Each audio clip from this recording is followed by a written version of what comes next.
Applying for a job. Shaqo codsasho. I am unemployed. Waxaan ahay shaqo la'aan.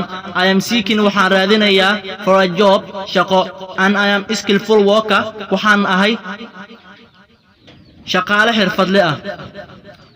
There is a vacancy post. Waxa banaan post in this company. Shirkadan post baa ka banaan.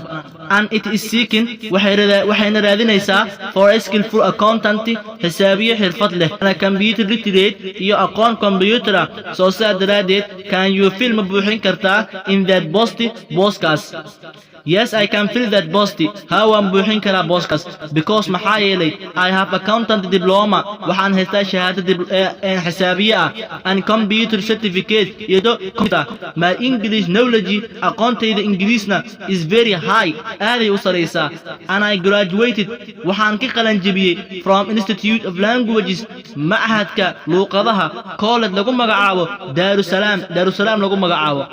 I am also anigu sidoo kale good at waxaan ku wanaagsanahay mathematics xisaabaadka and scientific subjects iyo waliba maadooyinka cilmiga.